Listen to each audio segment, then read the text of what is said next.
নমস্কার বন্ধুরা, আমার channel stitch and cook by সোমাতে আপনাদের সকলকে জানাই স্বাগত। চলে এসেছি আজকে নতুন আরও একটা গুরুত্বপূর্ণ ভিডিও নিয়ে। আজকের ভিডিওতে আপনাদেরকে 35 সাইজের ব্রাকাট ব্লাউজ সম্পূর্ণ সেলাইটা কিন্তু দেখিয়ে দেবো, কীভাবে ফিনিশ করতে হয়, কীভাবে কোথা থেকে মাপ নিতে হয়, সম্পূর্ণটা কিন্তু দেখিয়ে দেবো আজকের এই ভিডিওতে। তো প্লিজ যারা এখনও আমার চ্যানেলটিকে সাবস্ক্রাইব করেনি, প্লিজ ঝটফট করে চ্যানেলটি সাবস্ক্রাইব করে নিন নতুন নতুন ভিডিও দেখার জন্য। আর অবশ্যই কিন্তু ভিডিও শেষে লাইক দিতে একদমই ভুলবেন না। তো দেখতেই পাচ্ছেন এটা কিন্তু একটা এয়ার হোস্টেস ব্লাউজ এবং সামনে হচ্ছে ব্রাকাট ব্লাউজ। তো এর আগে আমি কিন্তু কাটিং ভিডিওটা অলরেডি দিয়ে দিয়েছি, যারা দেখেননি প্লিজ দেখে নেবেন, আমি কিন্তু ডেসক্রিপশানে লিঙ্কটা দিয়ে দেবো। তো এখানে দেখতে পাচ্ছেন প্রথমে দুটো পার্ট নিয়ে নিয়েছিলাম। প্রথমে আমাদের এই পার্টটা কিন্তু টেকিং দিয়ে দিতে হয়। তো তার জন্য এখানে লাইনিং কাপড় মেন কাপড় একসঙ্গে পিন করে রেখেছি। তো যারা আপনারা নতুন সেলাইয়ের কাজ শিখছেন তারা চাইলে কিন্তু প্রথমে এটা কিন্তু সেলাইও কিন্তু করে নিতে পারেন। তো এখানে আমি পুরো সেলাই করিনি, পুরো একদম পিন দিয়ে আটকে নিয়েছি। এবার এখানে টেকিংয়ের জন্য নিতে হবে মাপ। তো তার জন্য ওপরে পার্টটা যতটা আমরা এক্সট্রা নিয়েছিলাম দু সাইডে ততটা মাপটাই নিয়ে নিতে হবে। তো আমি এখানে এক্সট্রা নিয়েছিলাম 1 ইঞ্চি 2 সুত। তো 1 ইঞ্চি 2 সুত টেকিনের নিচে চওড়াটা নিয়ে নিলাম, তারপরে ওপরে কোণ করে এরকমভাবে মিলিয়ে দেবো। এবার এর উপর থেকে আমাদের ডবল করে দুটো সেলাই করে নিতে হবে। তো আপনারা যখন কাটিং করবেন যতটা এক্সট্রা নেবেন সেটা 1 ইঞ্চি হোক 1 ইঞ্চি 2 সুত হোক, তো সেটাই কিন্তু টেকিনের জন্য নিয়ে নিতে হবে। তো এবার দেখুন ওপরে পার্টটা জয়েন করব, তার জন্য নিচের পার্টের ছোটো দিকটার সঙ্গে ওপরে পার্টের ছোটো দিক থাকবে এবং নিচের পার্টের বড় দিকের সঙ্গে ওপরে পার্টের বড় দিক থাকবে, এটা কিন্তু আপনারা দেখে নেবেন। তারপরে এখানে দেখুন আমি ছোটো দিক যে দিকটা সেদিক থেকে মানে হাফ ইঞ্চি করে গ্যাপিং দিয়ে একদম সেলাই করে নিচ্ছি। আর কোনো কাপড় কিন্তু টেনে কাজ করবেন না, সবসময় আলতো হাতে কাজ করবেন। আর এখানে ডবল সেলাই করে নিয়েছি, তো সমস্ত সেলাই কিন্তু ডবল সেলাই করে নেবেন। তো এখানে দেখুন আমার খাপটা পুরো রেডি হয়ে গেছে, আর সাইডে একটুখানি অংশ বেশি হয়েছে, তো এটা আমি কিন্তু কেটে পরে সমান করে নেব। এবার এই স্পার্টটার সঙ্গে জয়েন করতে হবে, তার জন্য দেখুন রেখেছি, রেখে এর সঙ্গে সোজা রাখবো, রেখে নিচ থেকে ওপরের দিকে এখানে হাফ ইঞ্চি গ্যাপিং দিয়ে সেলাই করে নেব। আবারও বলছি কেউ কিন্তু টেনে কাজ করবেন না, আলতো হাতে কাজ করতে হবে, নাহলে কাপড় ছোটো বড় হয়ে যাবে। তো যারা এখনও আমার চ্যানেলটিকে সাবস্ক্রাইব করেনি প্লিজ চ্যানেলটি সাবস্ক্রাইব করে নিন নতুন নতুন ভিডিও দেখার জন্য। নতুন নতুন কিন্তু ভিডিও আসতে চলেছে এই চ্যানেলে, সেগুলো দেখতে হলে আপনাদেরকে অবশ্যই কিন্তু চ্যানেলটি এক্ষুনি সাবস্ক্রাইব করে রাখতে হবে এবং নোটিফিকেশান অন করে রাখতে হবে। তো দেখুন এখানে আমার পুরোটা আমার সেলাই হয়ে গেছে, দেখতেই পাচ্ছেন ঠিক এমনটা দেখাচ্ছে এই পার্টটা জয়েন করার পর খাপটা। এরপর নিচে আমরা বেল্টের পার্টটা জয়েন করে নেব। তার জন্য দেখবেন বেল্টের যে সরু দিকটা থাকে এটা কিন্তু হুক আর হুকের ঘরের দিকে থাকবে, দিয়ে এখানে সেলাই করে নিতে হবে। তো দেখুন করে নিচ্ছে, আর এখানে লাইনিং কাপড় মেন কাপড় কিন্তু একসঙ্গে ধরে নিয়েছি। এবার দেখুন এই যে খাপের 1 ইঞ্চি 2 সুত কাপড়টা ছিল এটাকে এরকমভাবে মুড়িয়ে নিয়ে এর উপর থেকে সেলাই করব। তাহলে আমরা যে কাপড়টা মুড়িয়েছি সেটা কিন্তু বেরিয়ে থাকবে না, ফিনিশিং কিন্তু ভালো আসবে। এইভাবে করে আমরা বেল্টের সঙ্গে পুরোটা সেলাই করে নেব। আর বেল্টের নিচেও কিন্তু আমি লাইনিং কাপড় মেন কাপড় একসঙ্গে কিন্তু ধরে নিয়েছি, আর এটাও কিন্তু সোজার সঙ্গে সোজা দিক রেখে সেলাই করতে হবে। তো দেখুন এখানে আমার সেলাই হয়ে গেছে, এবার খুলে নেব, নিয়ে এখানে দুটো চাপ সেলাই আমরা দিয়ে দেবো। তো এখানে দেখুন দুটো চাপ সেলাই এখানে দিয়ে দিয়েছি। তো একটা পার্ট পুরো রেডি, এরকমভাবে আরও একটা দিক আছে সেটাও কিন্তু রেডি করে নিয়েছি। তো দেখুন ঠিক এমনটা দেখাচ্ছে, অপর পাশটাও দেখতে পাচ্ছেন, আর এর খাপ কিন্তু খুবই ভালো হয়। তো অবশ্যই একবার কাটিং ভিডিওটা কিন্তু দেখে নেবেন।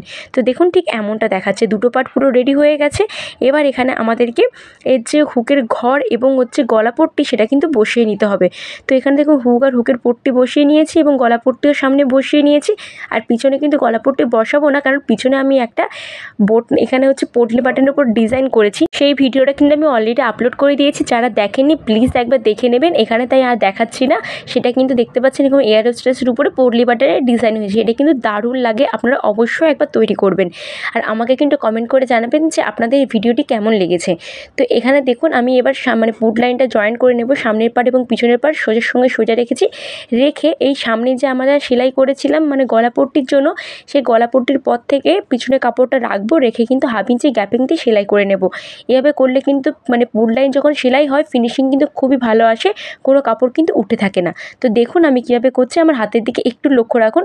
এখানে দেখুন সমান করে নিয়েছি, নিয়ে এই যে এক্সট্রা কাপড়টা ছিল পট্টির কাপড়টা এটাকে এরকমভাবে মুড়িয়ে নেব, মুড়িয়ে এর উপর থেকে সেলাই করে নিতে হবে।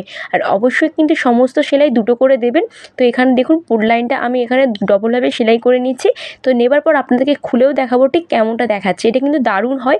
আপনাদের কিন্তু পুট লাইন অনেক সময় জয়েন করার ফলে কাপড় কিন্তু উঠে থাকে, এভাবে করলে কিন্তু কাপড় একদমই উঠে থাকবে না। তো দেখুন ঠিক এমনটা দেখাচ্ছে, দেখতেই পাচ্ছেন খুবই ভালো হয়। এবং পেছন দিকটা ঠিক এমনটা, আর এখানে কিন্তু আপনারা এবারে হেম সেলাই করে নেবেন। আর পিছন পাটে আমাদের করার দরকার নেই, কিন্তু পিছন পাটে আমি লাইনিং কাপড় দিয়ে করে নিয়েছি। এবার এখানে হাতাটা অ্যাটাচ করাবো, তার জন্য দেখুন হাতাটা আগে থেকে আমি কাপড়ের সঙ্গে লাইনিংয়ের সঙ্গে অ্যাটাচ করে নিয়েছি। এবার যদি আপনাদের হাতায় তালপাট থাকে, তালপাটের অংশ কিন্তু সবসময় সামনের পাটে পার্টের সঙ্গে জয়েন্ট হয়, এটা কিন্তু খেয়াল রাখবেন, পিছনের পার্টের সঙ্গে কিন্তু নয়। এবার জয়েন্টের জন্য পুর লাইনের সঙ্গে হাতার যে মিডিল পয়েন্ট রাখবো, রেখে এরকমভাবে সোজার সঙ্গে সোজা রেখে প্রথমে মিডিল থেকে এক পাশে সেলাই করব, তারপরে আবার মিডিল থেকে অপর পাশে সেলাই করে নিতে হবে। তো দেখুন ঠিক এখানে হাতাটা বসিয়ে নিয়েছি, দুটোভাবে এরকমভাবে হাতাটা বসিয়ে নেব। তো এবার এখানে দেখুন ফিটিংস করব, তার জন্য কি করতে হবে, এখানে হুক আর হুকের ঘরের পট্টির ওপর রাখবো, রেখে একটার উপর একটা রেখে এখানে পিন করে নিতে হবে। এবার দুটো পার্টকে নেব, নিয়ে এর কিন্তু মিডিল পয়েন্ট আমাদের বের করে এখানে দাগ দিয়ে দিতে হবে। এইরকমভাবে পিছনের পার্টটাকেও নেব, পিছনের পার্টটাকেও এরকমভাবে ভাঁজ করব, ভাঁজ করে এরও কিন্তু মিডিল পয়েন্ট বের করে নেব। এরকম দুটো পার্টকে ধরবো, ধরে ভাঁজ করলেই দেখবেন মিডিল পয়েন্টটা খুব সহজেই বেরিয়ে যাচ্ছে। তো এখানেও কিন্তু দাগটা দিয়ে দেবো। এবার দেখুন পিছন পার্টের এই মিডিলের সঙ্গে সামনের পার্টের যে মিডিল পয়েন্ট আমাদের দাগ দিয়েছি সেটা কিন্তু রাখবো একটার উপর একটা রেখে, ওটাও কিন্তু পিন করে নিতে হবে। এভাবে করলে কী হয়, আপনাদের যদি কোনো এক্সট্রা কাপড় থাকে তো সেলাই করার সময় সেটা কিন্তু বেরিয়ে যায়। তো এবার দেখুন হাতার দিক থেকে নিচ বরাবর এরকমভাবে সেলাই করে নেব একদম। তো এখানে কিন্তু পিনটা করেছি এই কারণেই, যদি আপনাদের কোথাও এক্সট্রা কাপড় থাকে সেটা কিন্তু এখনই বেরিয়ে যাবে। তো দেখুন এরকমভাবে মিডিল থেকে মিডিল রাখবো, ধরে সামনের পার্ট এবং পিছনের পার্ট ধরলে এরকম দেখুন এক্সট্রা যদি আপনাদের থাকে কিন্তু বেরিয়ে যাবে। তো আমার এখানে এতটুকু মতো এক্সট্রা হয়েছিল, আমি কিন্তু কেটে বাদ দিয়ে দিচ্ছি, কোনো এতে ভয় নেই। যদি মানে 2.5 ইঞ্চির মতো এক্সট্রা হয় তো অপর পাশে ওইভাবে করে নেব, নিয়ে এখানে কিন্তু কোমর পট্টি বসিয়ে দেবো। তো আর ওপরে তো এখানে গলা পট্টি ওই হেম সেলাইটা করে নেব, তো নিচেও দেখুন করে নিচ্ছি। তো এখানে দেখুন আমি পট্টিটা বসিয়ে এখানে হেম সেলাই করে নিয়েছি, আবার মিডিল থেকে মিডিল রেখে এখানে পিনও করে নিয়েছি। এবার এখানে মেন ফিটিংস করব। তো এইভাবে মেন ফিটিংস করলে আপনাদের ফিটিংস তো পারফেক্ট হবেই হবে, যদি আপনারা ঠিকঠাক করে মাপ নিয়ে থাকেন তাহলে। তো এখান থেকেও হাতা নিয়েছি, হাতা যা থাকবে মুহুরির মাপ, মুহুরিকে হাফ করে নিতে হবে। তো মুহুরি যা ছিল তাকে এখানে আমি হাফ করে নিয়েছি, আপনাদেরও মুহুরি যা থাকবে তাকে কিন্তু এখানে হাফ করে নেবেন। তো তারপরে দেখুন এবার এখানে ছাতির মাপটা নেব। এই যে দেখুন এটা হচ্ছে মিডিল পয়েন্ট, তো মিডিল পয়েন্টে ফিতেরে রাখবো, তারপর ছাতি যা থাকবে তাকে কিন্তু 4 দিয়ে ভাগ করে নিতে হবে এবং যত মাপ হবে সেটা কিন্তু নিয়ে নেব। তো আমি এখানে এক পাশে দেখিয়ে দিচ্ছি, আপনারা সেমভাবে অপর পাশেও কিন্তু করে নেবেন। তো এখানে ছাতি যা ছিল তাকে 4 দিয়ে ভাগ করে নিয়েছি এবং কোমরও কিন্তু সেম মিডিল পয়েন্ট থেকে ফিতেটা ধরবো, কোমর যা ছিল তাকে কিন্তু 4 দিয়ে ভাগ করে নিতে হবে। তো আপনাদেরও যে মাপ হবে সেই মাপ কিন্তু এখানে 4 দিয়ে ভাগ করে নেবেন। তো এখানে ছাতি ছিল 35, তাকে 4 দিয়ে ভাগ করেছি এবং কোমর ছিল 32, তাকেও কিন্তু 4 দিয়ে ভাগ করে নিয়েছি। তারপরে দেখুন এখানে সেই দাগের উপর 3টে দাগে মিলিয়ে এর উপর দিয়ে কিন্তু সেলাই করে নিয়েছি।